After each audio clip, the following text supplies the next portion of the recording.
प्यारे सत्संग जी, प्यार से कहिए सतगुरु सतनाम सत साहिब जी। सतगुरु सतनाम सत साहिब जी, सतगुरु सतनाम सत साहिब जी, सतगुरु सतनाम सत साहिब जी। बोल सतगुरुदेव महाराज की जय, सतगुरुदेव महाराज की जय, सतगुरुदेव महाराज की जय। आज के सत्संग के आनंद की जय, आज के सत्संग के आनंद की जय, आज के सत्संग के आनंद की जय। मैं सभी ब्रह्मांड के हंसों को, निजधाम के परमहंसों को, निजधाम के सतपुरुष जी के चरणों में मेरा कोटि कोटि प्रणाम है। उन्हीं की कृपा से ये गधा भाई आपके समक्ष बैठा है। आप भी सब कुछ करते हैं, आप भी करण करावनहार हैं।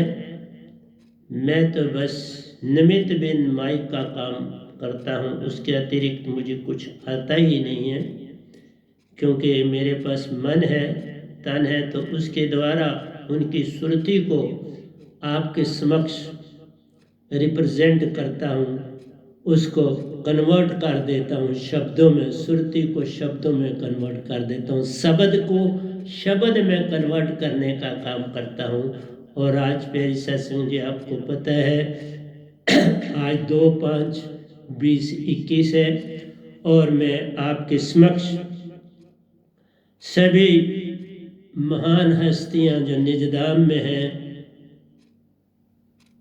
वही अब से मुझ में बोलेंगी। मैं तो निमित्त बिन, जहाँ कहीं ज़रूरत पड़ेगी वहाँ मैं भी बोल दूंगा, लेकिन अब सतपुरुष ने उन सबको आगाह किया है कि आप भी संसार में इस वैनाम के साथ अपने प्रवचनों को रखिए, संसार को जगाइए, क्योंकि बड़ी परेशानी में सारा विश्व है इस समय। इसको शुद्ध शब्दों से जगाने की चेष्टा भी करो, सहायता भी करो, और जो कुछ कर सकते हो इनके लाभ के लिए वो करो। तो प्यारे सत्संग जी, जो शीर्षक है वो है प्रेम भी है, जाप भी है, अजापा भी है। प्रेम भी है, जाप भी है, अजापा भी है और श्रुति भी है। स्मृति कह लो, श्रुति कह लो, बस इसके ऊपर ही ये 1-2 दिन हम चलेंगे। शुरू आज करेंगे, लेकिन बिना प्रेम के ये बात बनती नहीं, और उसी के साथ साथ चलूँगा, क्योंकि मैं खुद कुछ भी नहीं करने वाला। तो आपको बोला कि आप निजधाम के परमहंस ही आपको कुछ इस मुखारबिंद से देंगे, तो ग्रहण करने की चेष्टा करिए। तो आइए, सबसे पहले हम प्रेम का छोटा सा अंश देंगे। ये नहीं है कि प्रेम के ऊपर पूरा, तो अभी मैंने बहुत प्रवचन कर चुका हूँ, लेकिन अभी उसे ख़त्म नहीं किया जा सकता, क्योंकि प्रेम ही हमारी सीढ़ी है, प्रेम ही जीवन है, प्रेम ही आत्मा है, और प्रेम के साथ सत्य और आनंद जुड़ा हुआ है। और जब प्रेम सत्य आनंद जुड़ा है तो उसी के साथ विश्वास भी जुड़ा है। जब प्रेम जागेगा सत्य साथ होगा, सत्य जब साथ होगा तो तुम आनंदित होगे।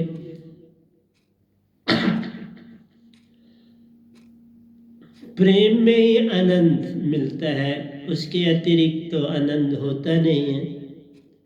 और जब प्रेम भी जाग जाए, सत्य भी आ जाए, आनंद को पा लिया, तो फिर प्यारी सत्संग जी विश्वास अपने आप आ गया।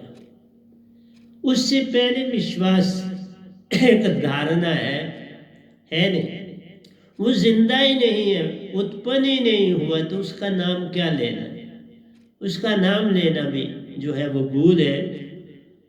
तो 2 आयाम है, आप जितना संसार को पकड़ोगे वो बाहर है, बाहर चलना है तो संसार है, बाहर चलना है तो विषय विकार है, बाहर चलना है तो क्रोध है, वेमनिश है, हेटेड है, जेलसी है, ईर्ष्या है, लोभ मोह अहंकार। काम क्रोध लोभ मोह अहंकार 5 चोर बाहर रहते हैं। और जो बाहर रहते हैं उनके साथ आपने कोई लड़ना तो है नहीं, पर उनसे बचना तो है। लड़ना है नहीं, बचना काम आसान ना। तुम उनको वैसे का वैसा रहने दो, निज को अपनी ओर चलने का आयाम है, अपने आप को चलाना ही आयाम है। पर देखना है कि निज को किधर चलाना है। बाहर चले तो भटके, बाहर तो कंकर पत्थर प्यारो, सत्य की कहीं खुशबू नहीं। फूल भी जो खिलता प्यारो, उसकी पहचान भी होती नहीं। फिर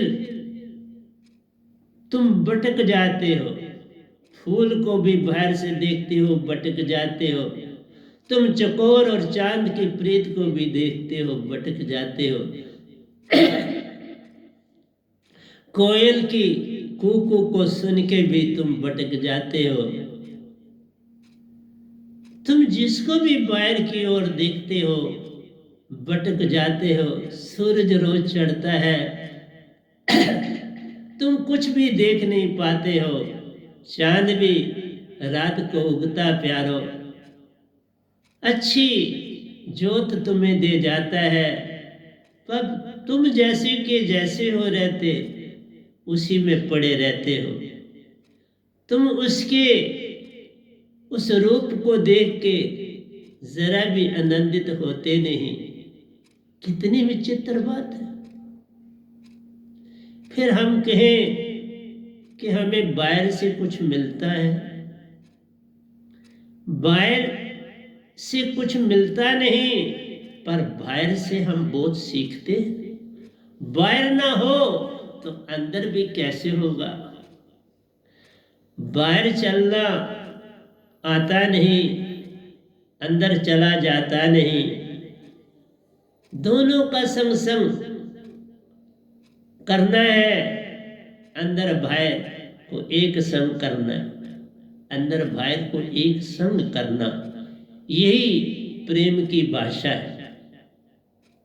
ये उगता तो अंदर है, फैलता तो अंदर है, ज्योत जगती तो अंदर है, परंतु उसका फैलाव बाहर है।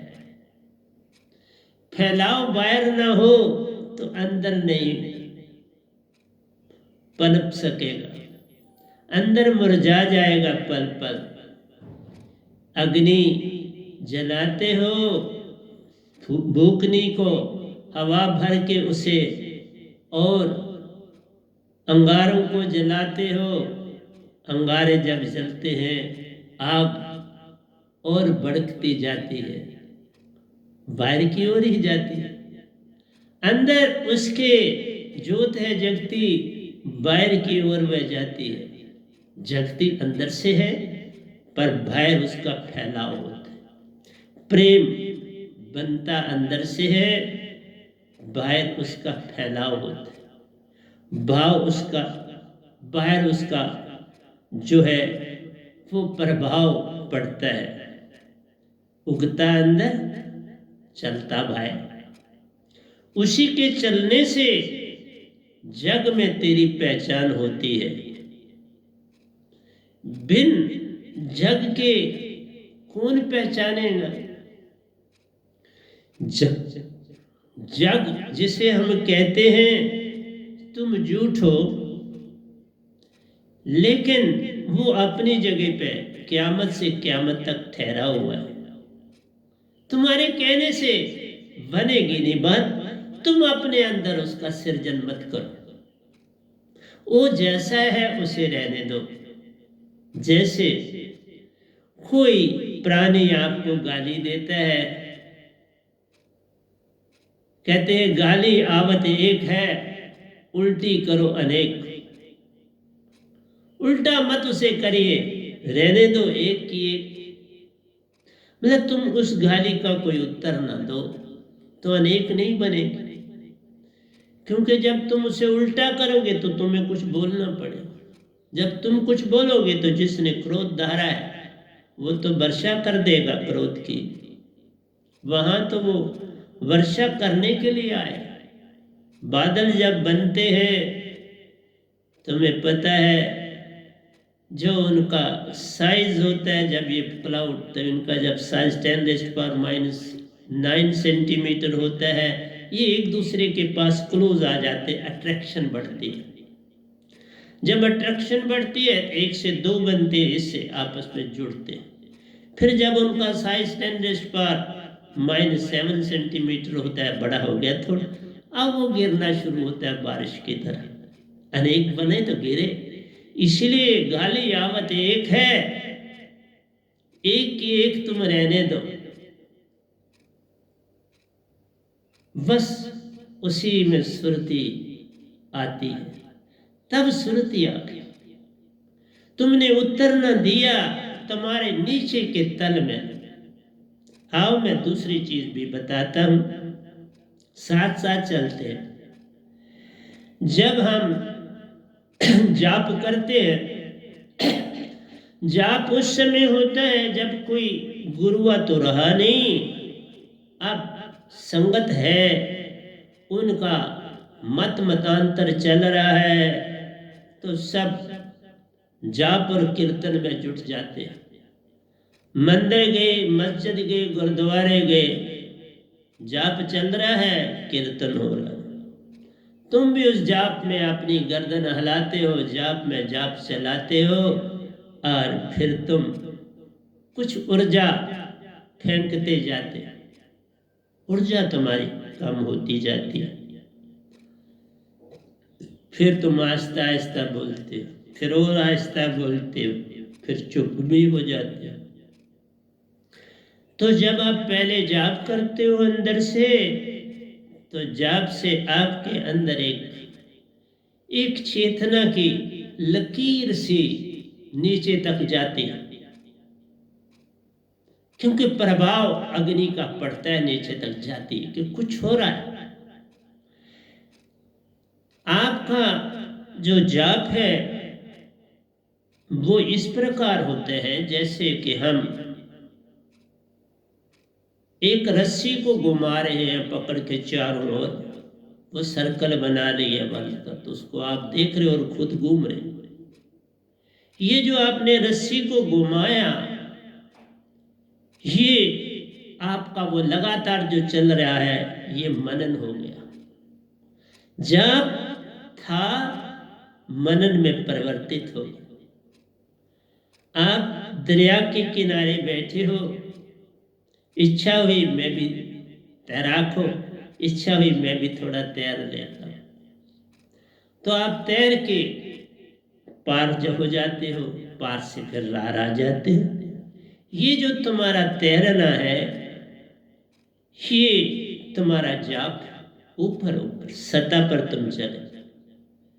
एक आदमी कहता है दूसरा भी बड़ा तैराक है, दो मित्र हैं तो बैठे हैं, फैमिली के साथ गए कहीं पिकनिक मनाने, तो अंदरिया है, तो दूसरा कहता है मैं भी नहा लेता हूँ, लेकिन वो क्या करता है, डुबकी लगाता है, छलांग लगाता है, सीधा पहले नीचे जाता है और फिर नीचे से, क्योंकि सांसा का ध्यान रखना पड़ता है, फिर नीचे से वो ऊपर की ओर उठता है और बाहर आ जाता है।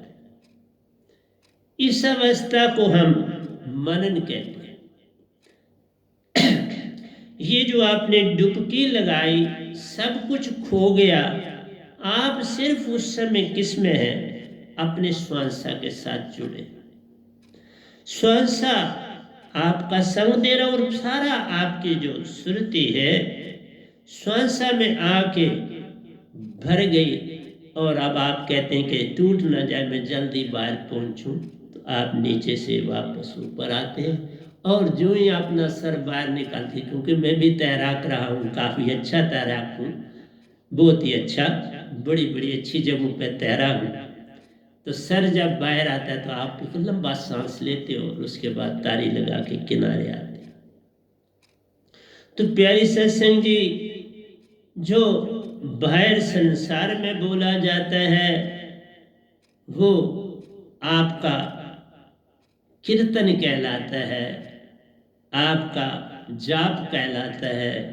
और जब आप शांत होके बैठ जाते हो और अंदर से आप, अभी मैं सुरती पे नहीं आऊँगा क्योंकि मैं अभी बोल रहा हूँ, मैं चला हूँ बाबा नानक की दुनिया में। बाबा नानक के अनुयायी जो है अब सारे भटके हुए हैं, क्योंकि जब हम नकल करते हैं तो बस वो ऊपर वाली सतह रह जाती है, पानी पे तैरने वाली बाकी गुम हो जाती है। तो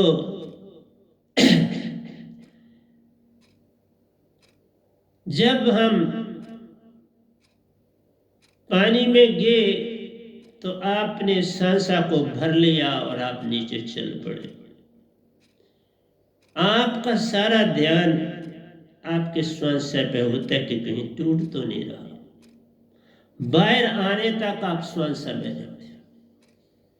ये जो आपका सफर था छोटा सा, ये मनन का था। आप मनन करते हैं मन के द्वारा और मन को शांत करते हैं। आप मन को मन से शांत बनाते हो, उसी को हम मनन कहते हैं। और यही बाबा नानक ने संसार को दिया कि ये मनन है बाबा, इसकी पकड़ करो। इसलिए लंबा सांस लो, अंदर से उच्चार, अंदर से बोला ना जाए। आप चुप बैठे हो लेकिन अंदर तार चल रही है, उस शब्द की तार चल रही है, आप मनन कर रहे। तो आप, वो कहते हैं चित्त से तुम सिमरन करो। चित्त बोल रहा, आप मन नहीं बोल रहा, चित्त बोल रहा। चित्त से आप मनन कर रहे हो तो आपका ये मनन जो है ये सिमरन नहीं है, कीर्तन नहीं है, ये आपका जाप अंदर चल रहा है। और आप मनन ही आपका जाप है, गुम, जिसमें कोई आवाज नहीं, जिसमें कुछ नहीं, बस अंदर से आप चित्त से जो है, चित्त में मन समा गया और आपका मनन हो रहा है। मन को आपने शांत बना दिया मन के ही द्वारा, क्योंकि चित्त भी मन का ही अंग है। मन बुद्धि चित्त अहंकार ये मन के अंग है। तो आप मन का ही इस्तेमाल करके मन को, तो मैंने बोला हुआ है कि आप मन और चित्त के द्वारा चलते हुए अपने आप को 75% आत्मिक बना सकते। आप जो है वो कपिल चाल पा सकते, लोक लोकांतरों की यात्रा अगर चाबी हो तो खोल सकते। तो मैंने बड़े प्रवचन इस पर करे हैं, लेकिन अब जो प्रवचन है वो सारे संत भी मेरे साथ, अब मैं ही नहीं बोल रहा, मेरी आंख बंद होती है और बाबा नानक सामने वो बोल रहे हैं, आपको बताते जा रहे हैं और मैं साथ साथ चल रहा। आइए उसके बाद, जाप के बाद क्या होता है, नाद। अजापा। ओशो ने इसे नाद कहा और बाबा नानक ने इसे अजापा कहा। अंतर कोई नहीं। अब आपका केंद्र बड़ा छोटा हो गया। जब जाप चलता है, अजापा बनता है, तो आप और गहरे तल पे, समुद्र के दरिया की उस सतह पे चले जाते हो, वहां बैठ जाते हो। जब आप वहां बैठते हो तो आपके अंदर एक प्रेम की बहुत बड़ी लहर उत्पन्न होती है। वो इतनी बड़ी होती है कि वो आपको उस तल से इतना आगे फैला देती है कि आपकी ये बमर गुफा जो आपकी है, वहां आप अपने आप पहुंच जाते हो। सुषुम्ना के ऊपर बमर गुफा आ जाती है, जहां आपकी नाक की हड्डी खत्म होती है। वहां से थोड़ा सा, त्रिकुटी से थोड़ा ऊपर जाना है, तो बमर गुफा अपने आप बन जाएगी आपकी। जब आपने ताड़ी लगाई, आप अजापा में गए, तो आप उस समय बिल्कुल शांत हो गए। शांति का मतलब है आपके अंदर सत्य का प्रवेश होना शुरू हो गया। सत्य का प्रवेश होना शुरू हो गया तो प्रेम उत्पन्न होना शुरू हो गया। प्रेम फैलता है, सत्य सिकुड़ जाता है और प्रेम फैल जाता है। वो कोला बन जाता है अग्नि का, और आप उससे लिपटे निकलती है, उसका नाम प्रेम। तो ये प्रेम अंदर से उत्पन्न होता है। इसमें कोई विजाति नहीं होती, इसमें कोई विषय विकार नहीं होता। आइए एक बात सुनाते हैं। जीसस क्राइस्ट के बारे में कहा जाता है कि एक बात वो टहलते टहलते सैर करते करते, आज मेरा समय में शायद कोई 1.5 घंटा बोलूँगा, अब मैं जब भी बोलूँगा तो 1.5 घंटा ही बोलूँगा, ताकि आप इस समय जो आपदाएं हैं उनसे बचे रहो।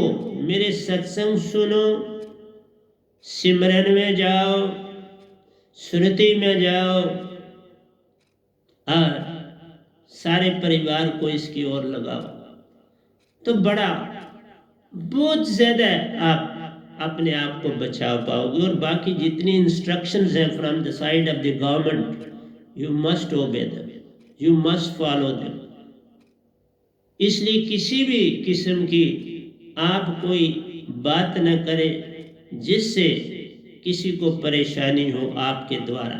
खासकर जो मेरी संगत है उसके द्वारा किसी को कोई परेशानी नहीं आनी चाहिए। जितनी आप हेल्प कर सकते हो समाज के जो आगे पीछे देखते हो, अपने को पूरी तरह से लेस करके उनकी मदद भी करो, सिमरन में रहकर मदद करो। तो आइए, मैंने कहा जब आप शांति अटेन करते हो अजापा की अवस्था में, तो उस समय आप का फैलाव प्रेम का होता है। तो मैंने अभी कहा क्राइस्ट चलते चलते एक जगह पहुंचे, वहां बड़ा सुंदर बगीचा था, पेड़ भी थे, बड़ा अच्छा लगा। तो खुला था उसका गेट, वो अंदर चले गए, बगीचे में उस दरख्त के नीचे बैठे और उस बगीचे को देखा। बड़े अच्छे अच्छे फूल खिले थे, बड़ी सुंदर रमणीक स्थान था। वो थोड़ी देर उनकी आंख लग गई वहां। कुछ देर के बाद एक युवती वहां पहुंची, उसने देखा ये कुछ विचित्र इंसान है। उसने बड़े सुंदर इंसान भी देखे थे, बड़े शक्तिशाली भी इंसानों के देखे थे, क्योंकि वो एक वैश्या थी। तो उसने कहा ये बड़ा ही शांत विचित्र इंसान है, वो थोड़ा सोए थे तो ये उनको निहारती रही, और जब वो जागे तो उनकी दृष्टि इस युवती पर पड़ी।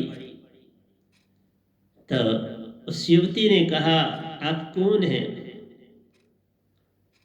उन्होंने कहा, मैं एक दास हूं, सेवादार हूं, सेवा करता हूं, और आज निकल पड़ा और इस बगीचे में पहुंच गया।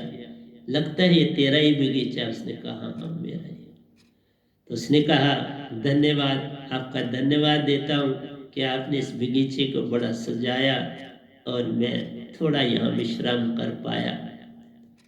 तो उस युवती ने उनको निमंत्रण दिया कि आओ मेरे अंदर मकान को भी देखो, जो साथी है। तो उन्होंने कहा कि तुम्हारे इन शब्दों से ही मैं तुम्हारे घर को देख लिया,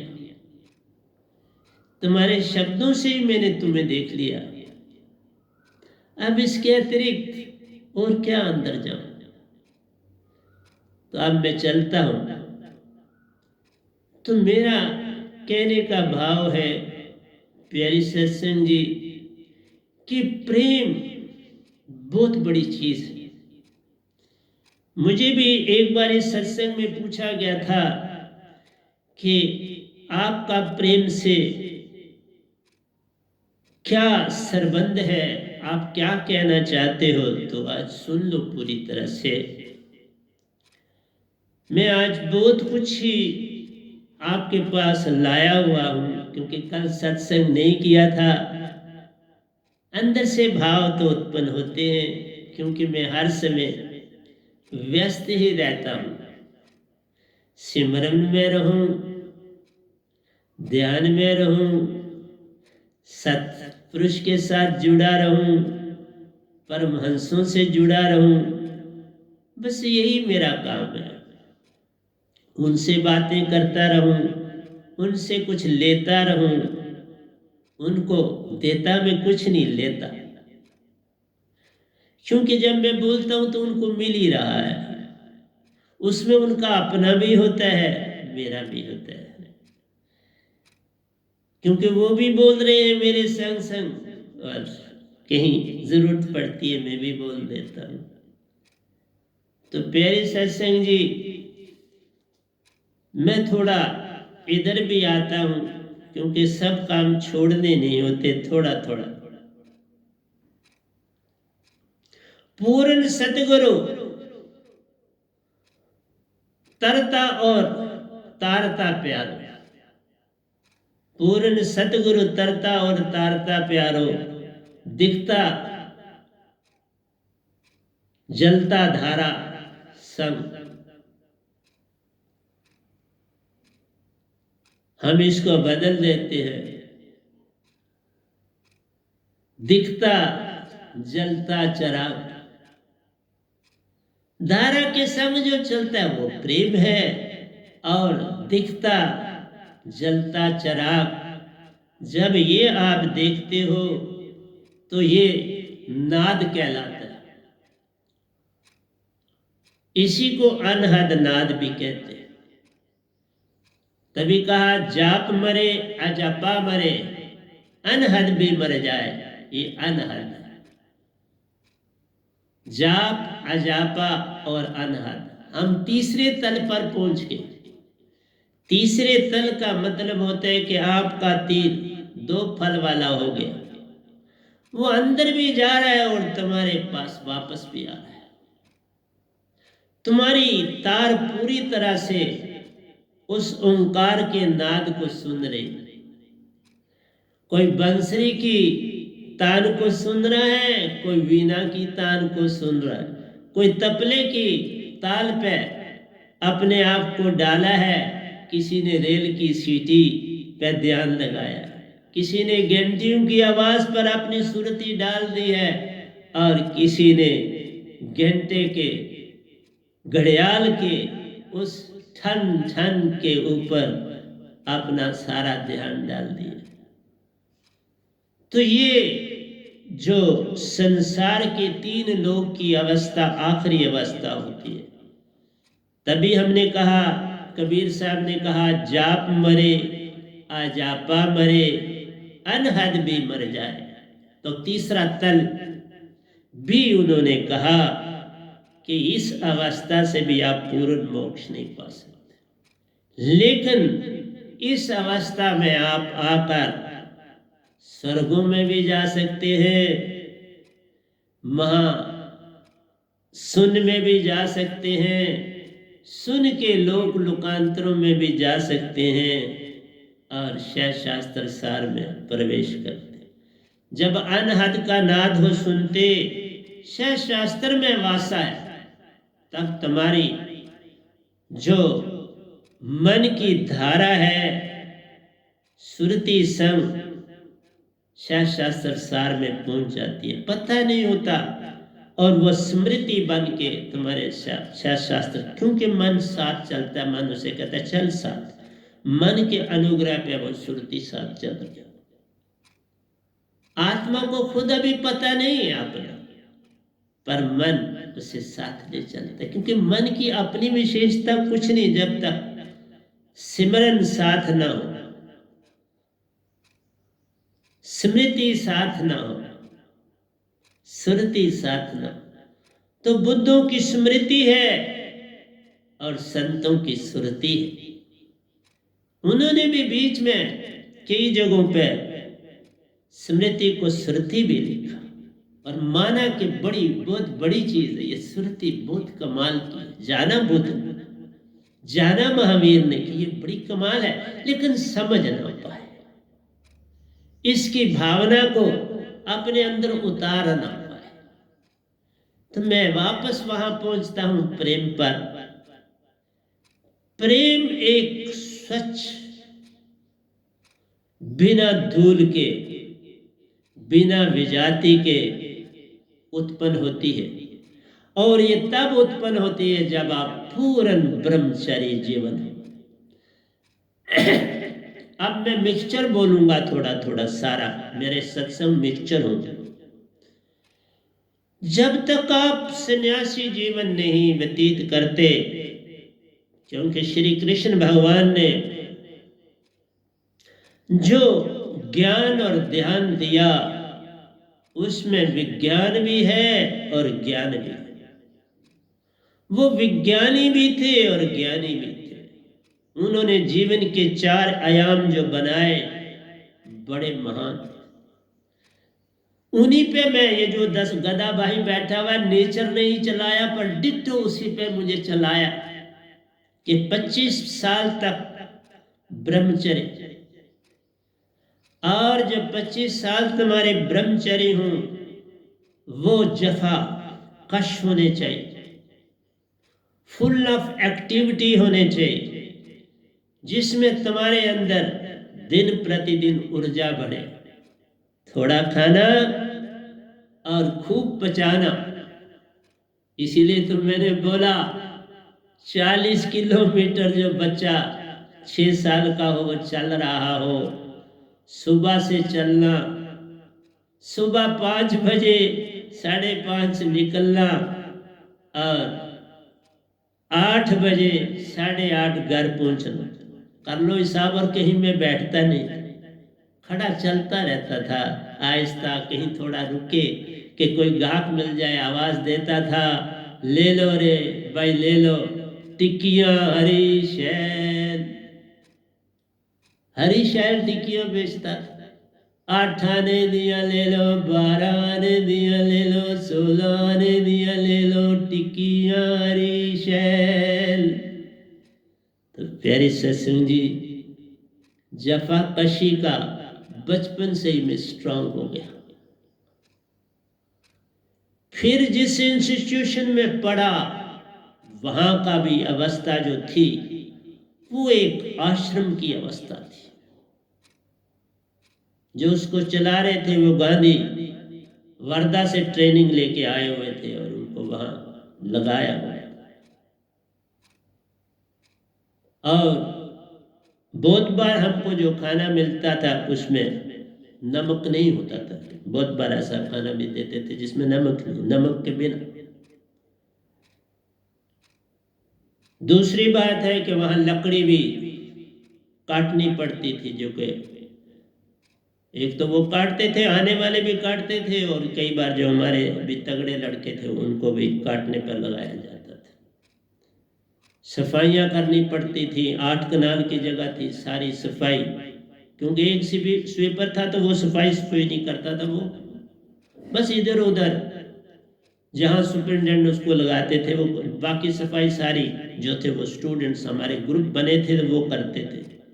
पोछे भी हम मारते थे। फिर हम गोबर की लिपाई भी, जहाँ हमारा खाने का बाहर भी स्थान था, हाल भी था, वो भी ड्यूटियाँ थी, वहाँ पोछे भी लगाने पड़ते थे। हमने रोडें भी अंदर बनाई हुई थी, उन रोडों को भी साफ करना पड़ा। सुबह पीटी भी करनी पड़ती थी, शाम को खेलना भी पड़ता था, स्कूल भी चल के दूर जाना पड़ता था, 1-1.5 किलोमीटर दूर जाना पड़ता था। और कई बार उसी हारवन से रैनावाड़ी भी कई बार बच्चों को वहाँ पर पढ़ने जाना पड़ता था, जो कि 4-5 किलोमीटर चल के जाना और वापस आना। वो डल के बीच से पगडंडी बनी थी, तो बड़ा जफाकशी का जीवन था, और ये होना चाहिए। उससे क्या हुआ कि जितने भी वहाँ हमारे स्टूडेंट थे, वहाँ इतना सन्नाटा, किसी कोई भी आदमी सेक्स की बात नहीं करता था, बिल्कुल इस बारे में बिल्कुल पत्ता ही नहीं, बिल्कुल पत्ता भी नहीं हिलता था।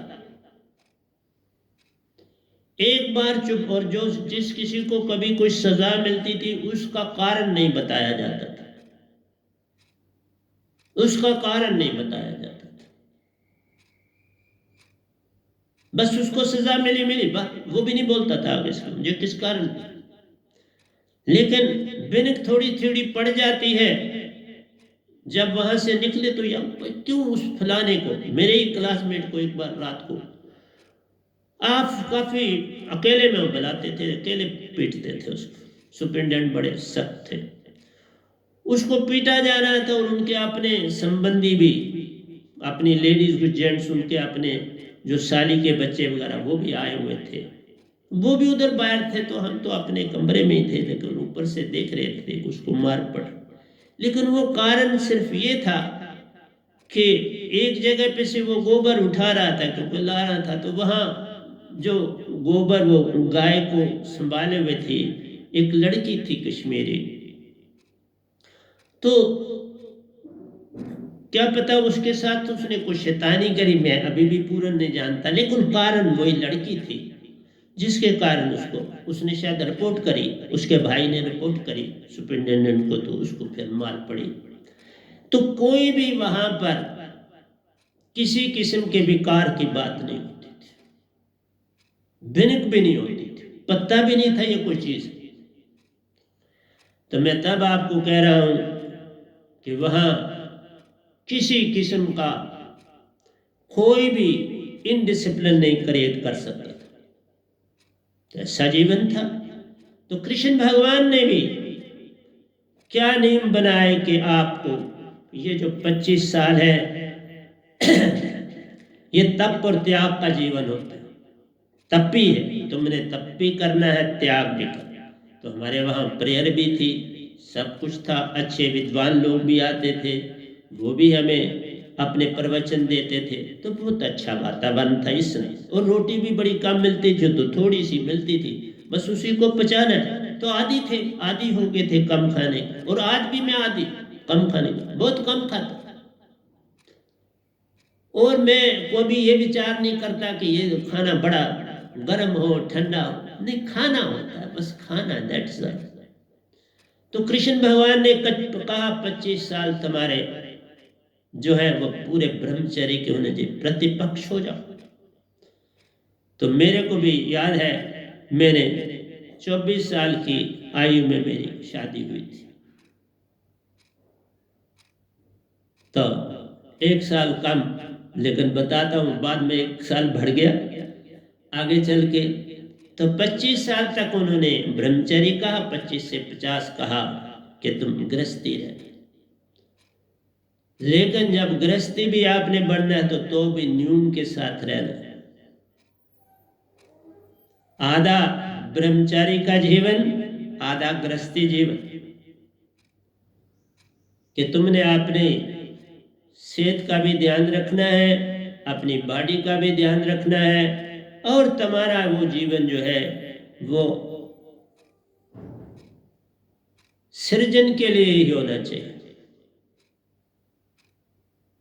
2 या 3 तुम्हारे बच्चे हैं, बस वही सृजन करने का काम, वही मेरा जीवन था। फिर उन्होंने कहा 50 साल जब हो जाए तो वानप्रस्थ बन जाओ। मैं भी आपके सामने 49 साल में मैं वानप्रस्थ बन गया।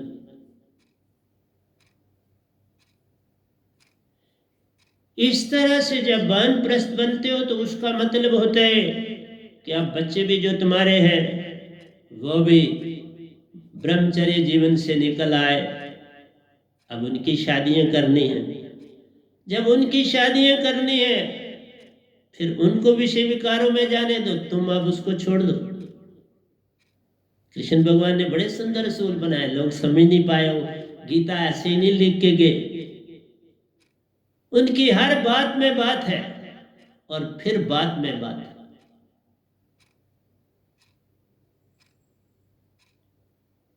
और उसके बाद आपने मोक्ष की दुनिया में, निर्वाण की दुनिया में चल पड़ना है, तो मैं भी उसी में दुनिया में चल पड़ा। मेरा सारा जीवन डिट्ठो कृष्ण भगवान के ही नियमों पर चला है। यही संसार में होना चाहिए। जब बच्चे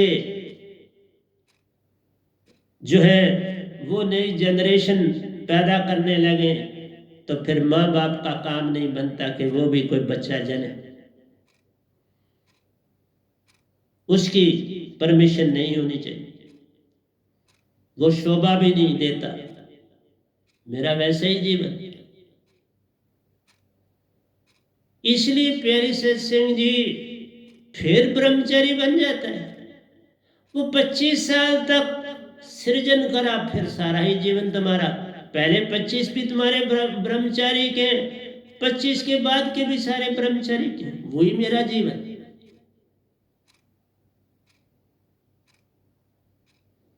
ऐसा ही तो कृष्ण भगवान ने कहा। और ऐसा जीवन होगा तो तुम्हारे अंदर प्रेम जागेगा। प्रेम के लिए वो अवस्थाएं होनी चाहिए। और फिर तुम जो वो विकार में भी जाते हो उसमें बड़ा आनंद है, क्योंकि तुम पूरी ऊर्जा से लदे हुए होते और उस ऊर्जा को फिर तुम बड़ा संभाल के इस्तेमाल करते हो। ये भी बता देता, मैंने अपनी इस ऊर्जा को बड़ा संभाल के चला। ये ऊर्जा ऊर्ध्वमुखी होती है तो कमाल करती। ये ऊर्जा ही आज मुझको भी तुम्हारे सामने इतने प्रवचन देने, इतने पोछे मारने, इतने कपड़े धोने, अगर मेरे में एनर्जी न होती तो मैं कैसे काम करता। लोग सोटियों के सहारे चलते हैं, मैं अभी भी दौड़ता हूँ, योगा करता हूँ, शीर्षासन करता हूँ, हर चीज करता हूँ। पूरा मेरा जीवन जिस तरह से कृष्ण भगवान ने बनाया हुआ असूल थे उन पे मैं चला हूं, अपने आप चलाया गया, चला नहीं। आज जब किताब अपनी खोलता हूं तो पता लगता है कि सारा तो उन्हीं के अनुसार मैंने जीवन काटा। इसलिए प्यारे सत्संग जी मैं दूसरी बात पे आता हूं। जब कौरवों ने यज्ञ किया, छोटी छोटी बातें देता रहूंगा और वो ये कंटिन्यूटी रहेगी। कौरवों का जब युद्ध हुआ तो यज्ञ कराया गया। लड़ाई के बाद कौरवों ने जो पाप किए थे, जो हत्याएं की थी, तो उनका निवारण करने के लिए यज्ञ रचा गया। और ये कहा कृष्ण भगवान ने वही इस यज्ञ को संपूर्ण करेगा कि ब्रह्मांड में 7 घंटे बजेंगे, 7 नाद घंटों के होंगे तो आपका यज्ञ संपूर्ण होगा, तो उसके लिए तुम्हें ढूंढना पड़ेगा।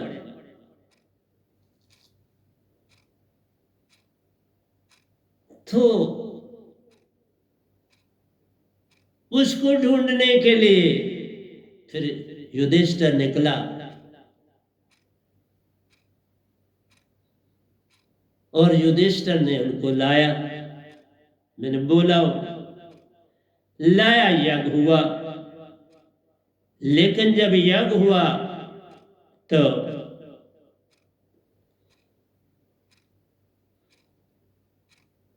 उस यज्ञ में जिनको बुलाया गया था वो बेसिकली वो उनका जो काम था वो स्वीपर का था।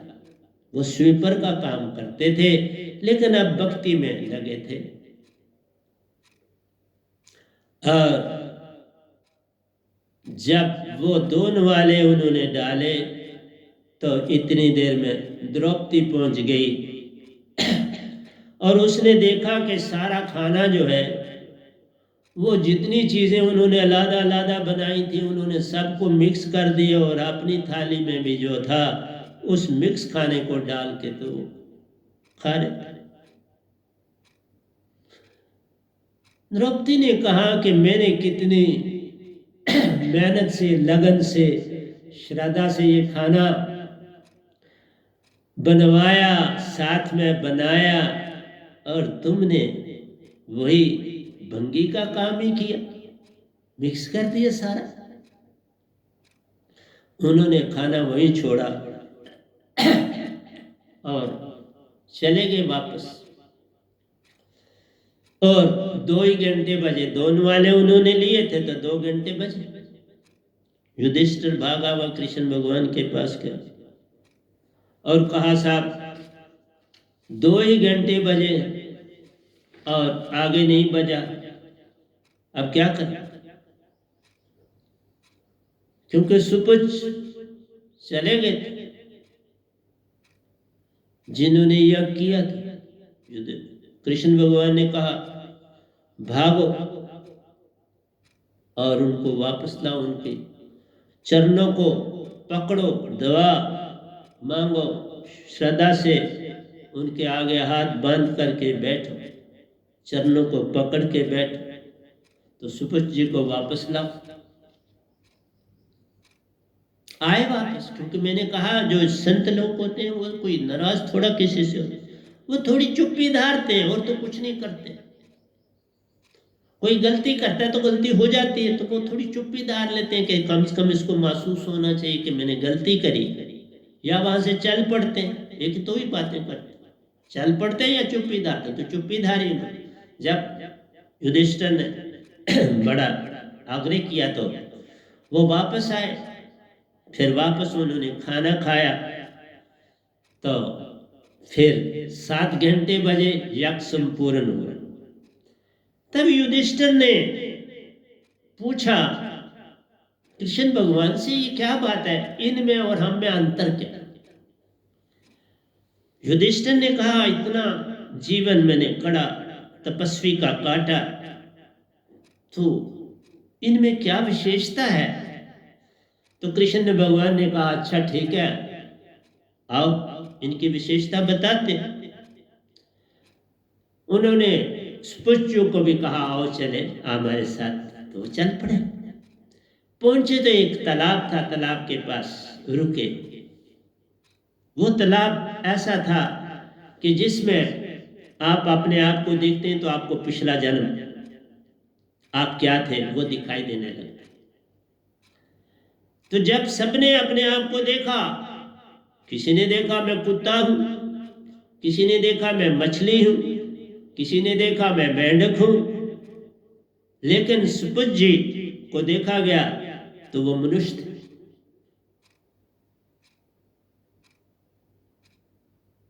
उनका जो रूप था वो मनुष्य का था पिछला। तो इस तरह से श्री कृष्ण ने बताया कि पहले मनुष्य थे और अब ये बहुत बड़े भगत हैं कबीर पंथ के। ये कबीर पंथ के शिष्य और बहुत ऊंच कोटि के। तो प्यारे सत्संग जी, प्रेम नहीं देखता जात तेरी, प्रेम तो अंदर से उभरता प्यारो हर ओर फैल जाता है। ये विजाति प्रेम जो विकार का है, उसकी अपने सृजन की उसकी अवस्था, वो सृजन करता है। और जिसने अपना पहला जीवन ब्रह्मचारी का करा हो, उसका पालन भी वैसे बड़ा सख्त होता है। मैं आज भी बोलता हूँ सच आपको, मेरी बॉडी से मुझे कभी निकला हो, कभी कोई 2 सालों के बाद कभी निकला हो तो मुझे नहीं आता, लेकिन मेरी बॉडी से नहीं निकलता, बॉडी में ही सारा फंक्शन कर लेता, वो सारी ऊर्जा बन जाती, ऊर्ध्वगामी हो जाती है और सारी ऊर्जा मेरी बॉडी में काम करती। मैंने कभी उसको जाया नहीं होने दिया, इसलिए कि मैं अपने योगा विधि से अपने समय पर उठना, समय पर सोना, बड़ा हिसाब से सोता, ज्यादा तो मैं सोता ही नहीं। और जब आप सपने लेते हो सोने में, तो उस समय इसका फल होता, उस समय ये गिर जाता है आपसे, फिर आप पछताते हैं। मैंने देखा वो लोग भी पछताते, पूछते भी थे कई बार, जब मैं उनको बताता, विद्या भी बताता था कि इसको कैसे तुम इसको संभाल सकते। मैं हर चीज का ज्ञानी था और हूं। कई लोग ज्यादा देर तक इसको संभाल नहीं पाते थे, तो उनको भी विधि बताता था। आज भी बता सकता हूं, कोई पूछेगा तो बताता, लेकिन मैं शोर ढंका नहीं मचाता कि मैं एक संत जो बनता है उसके पास सब कुछ होता है, तभी वो सारे अमतान उसने पार किए होते हैं और उसको संत बनाया जाता है।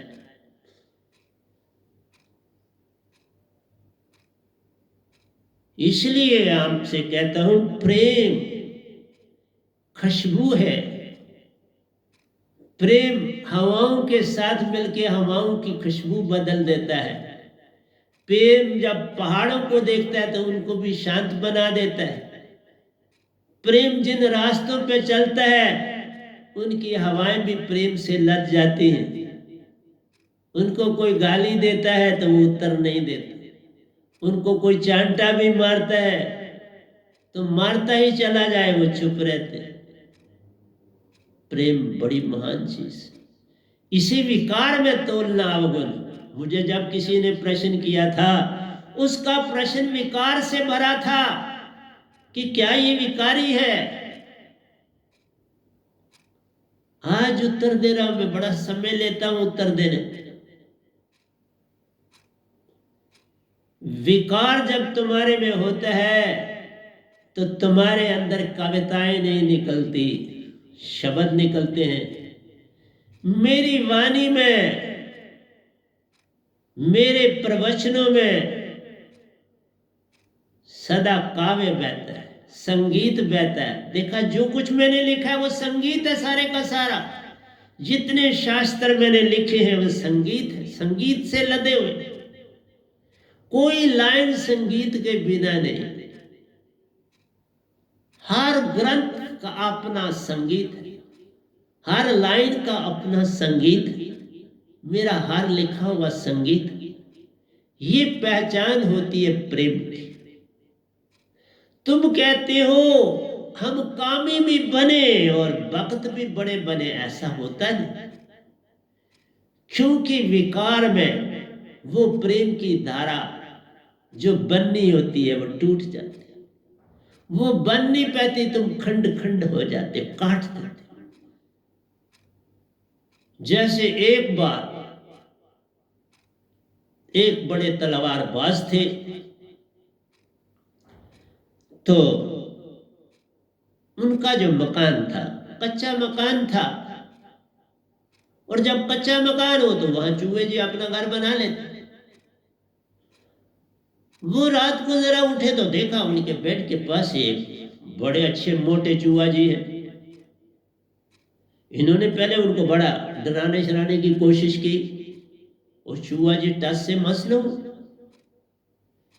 इनके पास, क्योंकि जब सिखाते हैं तो लकड़ी की भी तलवार रखनी पड़ती है, तो यह योद्धा भी थे और तलवारबाजी सिखाते थे। तो उन्होंने लकड़ी की जो थी तलवार दे फेंकी चूहे की ओर। चूहा जी थोड़े सरक गए और तलवार जी जो थी उनकी लकड़ी की टूट गई। फिर उन्होंने बड़े क्रोधी हो गए, क्रोध से लथपथ हो गए, तो असली तलवार भी पकड़ के दे फेंकी। जब आप बड़े सावधानी से कोई काम करते हैं तो वो चूक जाते हैं। सावधानी से फेंका और चूहा जी फिर खिसक गए और अपने बिल की ओर भाग, और वो भी तलवार उनकी टूट।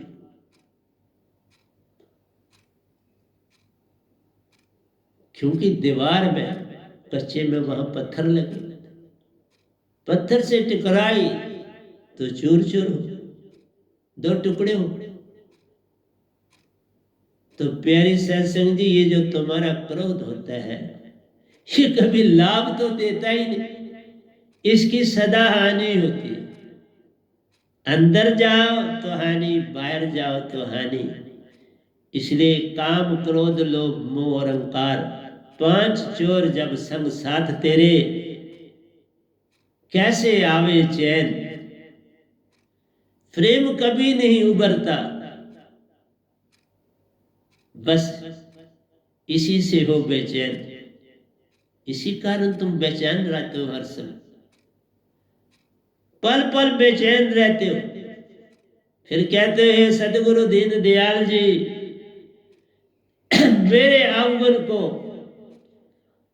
अवगुणों को जान, क्षमा करो इस दास को, पूत कुपूत।